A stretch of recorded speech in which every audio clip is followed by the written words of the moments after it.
अस्सलाम वालेकुम नाज़रीन। अज का असीं करन लगे व्लॉग का आगाज़ और ये साडा पहला व्लॉग है तो इस वास्ते सानू सबसक्राइब भी करना है, लाइक भी करना है, शेयर भी करना है। इंशाअल्लाह तुहाडे वास्ते बड़े मिठे मिठे असीं व्लॉग लैके आवांगे। तो आओ अज का व्लॉग का आगाज़ करने। सजनों ते मित्रों, लहंदे पंजाब की तरफों तुहानू अस्सलाम वालेकुम। अभी मजा आएगा ना। पहला व्लॉग है तो तुसी इस नू वध चढ़ के सबसक्राइब करना है। यह एक डग्गी का मालक आ रहा जिहड़ा कि भज्जा होया तालिब इलम है। प्लीज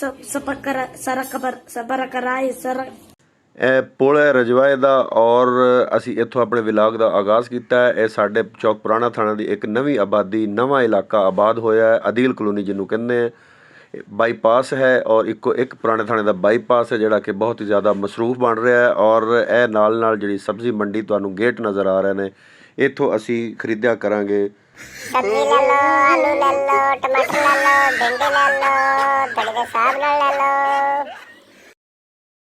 सजनों ते मित्रों, प्यारा प्यारा जिहा कमेंट भी कर देना ते लाइक भी कर देना ते शेयर भी कर देना। नवा चैनल है, नवीं कलोनियां बन रही ने ते इस वास्ते मैनू सपोर्ट भी ज़्यादा तो ज़्यादा करना।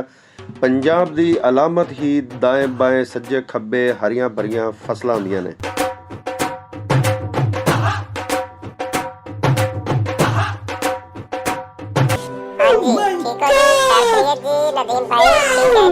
लो जी, ये अगे नहर का किनारा आ रहा है तो इनू कहते ने डक्का मोड़। हाँ, डक्का तीला नहीं डक्का यानी कि झाल मोड़।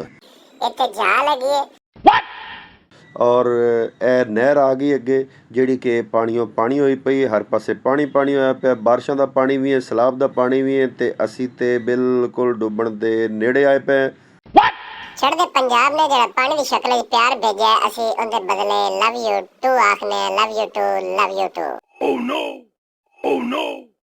असी आ रहे हैं अदील कलोनी दे विच जिहड़ा बाईपास उस ते इस ते काफ़ी सारा तुसी माल डंगर वेख रहे हो। ये बन्ने हुए लोगों का जिहड़े सलाब जदगान इत्थे आए बैठे ने, ये उन्हां दा माल डंगर है। और यही एक सायादार जगह मिली है जिथे असी जानवरां नूं बन सकने हैं।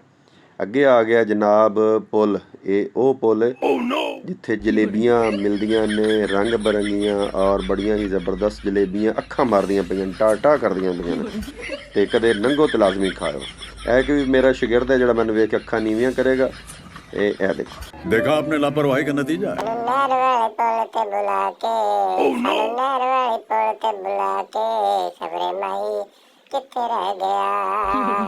तेरे माई ने कित्थे रहना सी, बिजली का बिल ज्यादा आ गया, गुर्दा वेचण वास्ते गया। तू भी आधा गुर्दा बेच के बिजली का बिल भर ले।